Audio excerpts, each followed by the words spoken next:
and welcome back to my channel. Listen, in the last video segment, you have seen where I have disassembled the ring end and showed you step by step.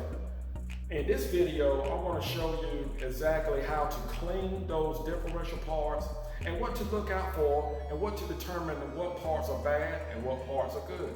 So I'm going to take a break from what I'm doing here, and I'm going to sit down with you to look at this video. We'll look at it together. All right. Next we have our pinion gear, and we need to separate it from the outer bearing. We just need to release this shaft from the outer bearing, and the inner bearing is going to remain on the shaft.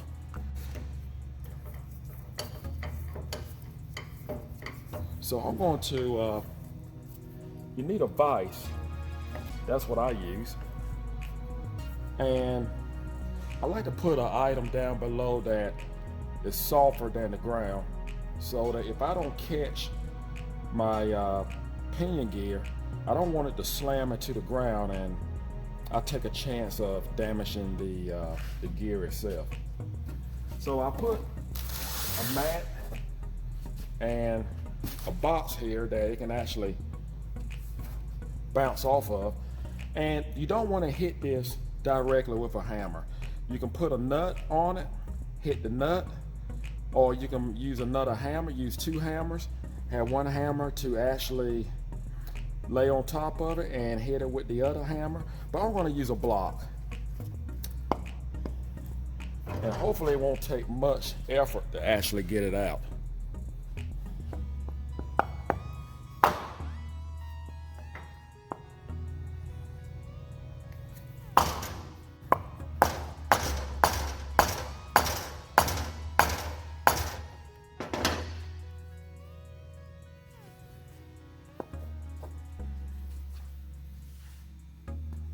It's coming. There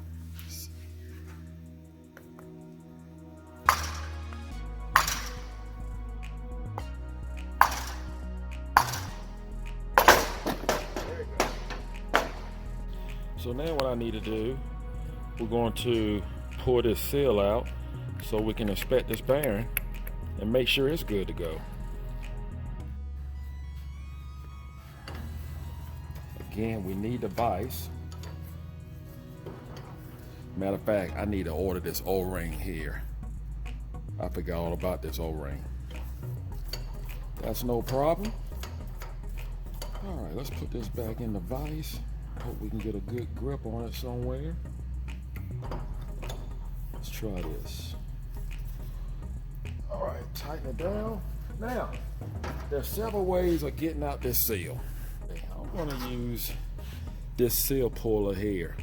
And there's different style pulleys, but I'm going to use this one and see if I can get lucky in doing that. And I may use a hammer.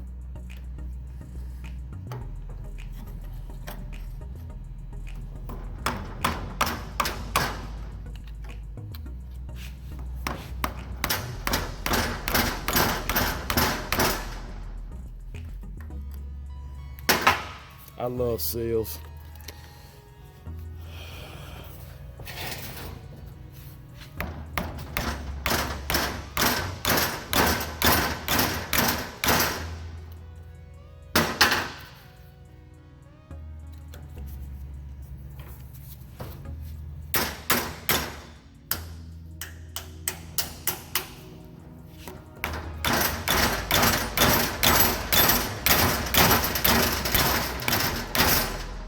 There you go.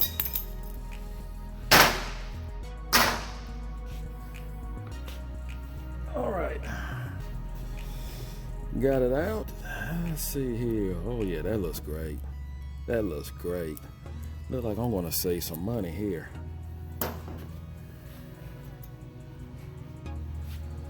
Okay, so there was a spacer that actually went behind the seal. So make sure you notice all your parts when you take it apart, the way it actually came apart. So actually And the seal, when we put it back, we're going to, the lip has to always face the oil. All right, so now the first thing we're going to do, we're going to wash off our planetary.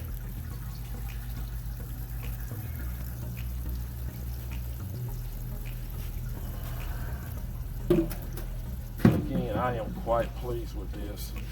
So first thing we want to do, we just want to examine the ring gear, and we need to scrape off the SS gasket and examine the thrust bearing as well. And make sure, if you are using a parts washer, make sure you wear some disposable gloves. I really need thicker gloves than these. See how it just eats right through this type of glove. So I want to change these gloves out. And you don't want this stuff to dry on your hands. Anything that can break up oil and chemicals, you pretty much don't want it to absorb in your skin.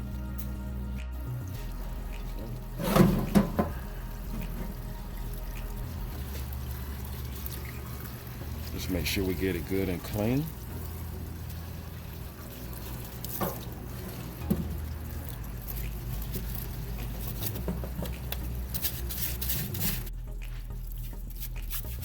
Okay, I just about had this cleaned up.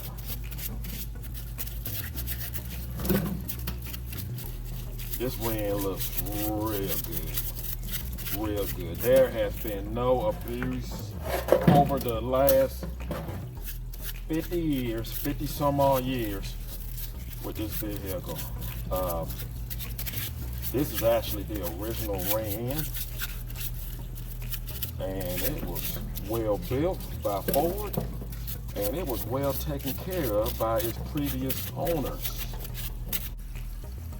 So now we're going to clean our plate for our brake system. And it'll be a good time to, normally sometime I replace these wheel cylinders or I just home them out. This time I'm going to home them out because it's a lot easier to just replace them. But since I'm making a video on it, I'm going to home it out. And I'm going to leave them on a plate here so it'll be a lot easier for me to control. I don't have to put in a vise to actually home it out.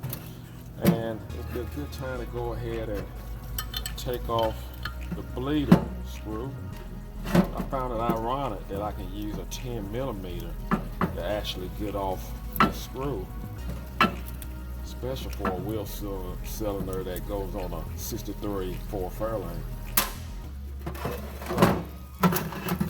I gotta take these screws off, the bleeder screws, so I can actually make sure we have good flow in that wheel cylinder when it gets homed out.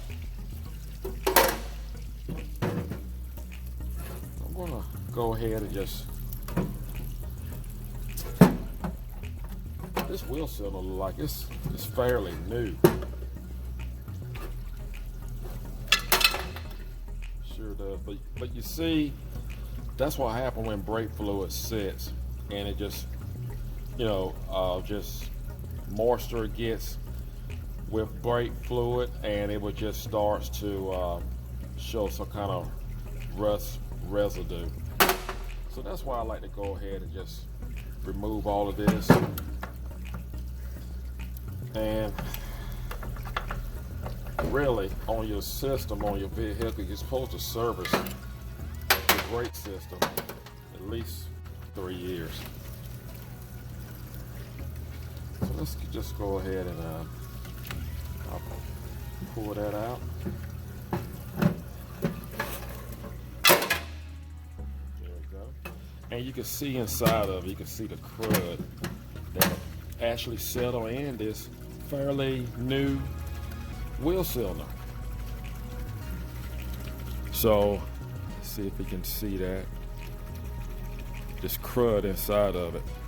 So we're gonna hone that out and just clean it out and make sure it's good to go. Let's start on that side.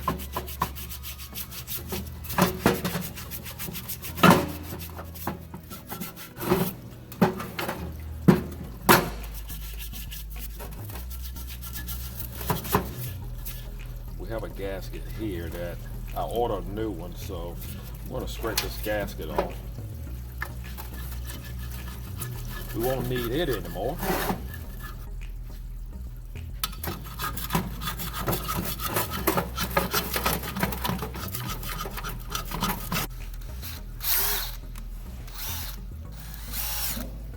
There we go. And you can widen it, or you can bring it in, or you can stretch it out, however way you want it. And I'm gonna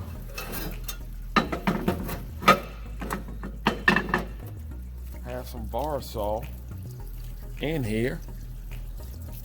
And what I'm gonna do, first of all, what I'm gonna do is just put it in here. I think that'll work. And just go in and out.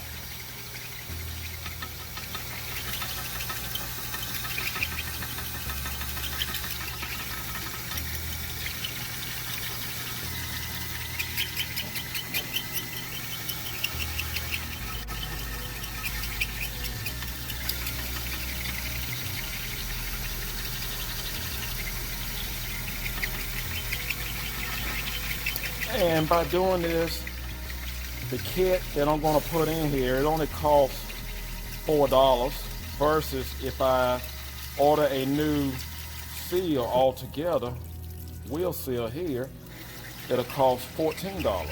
So you actually save $10 by doing this.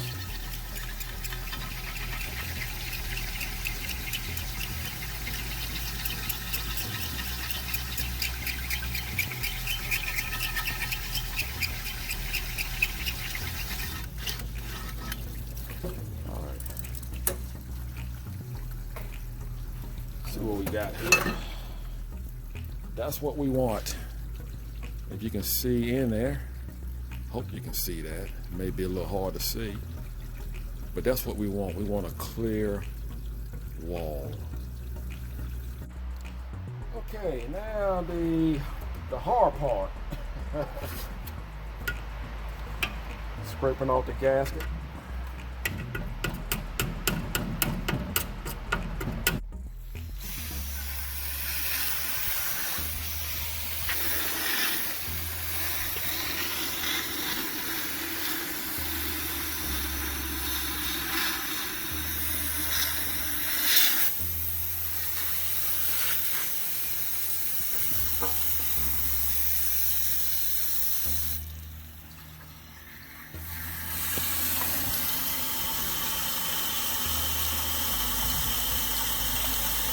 See what we got here. Oh yeah, that's real nice.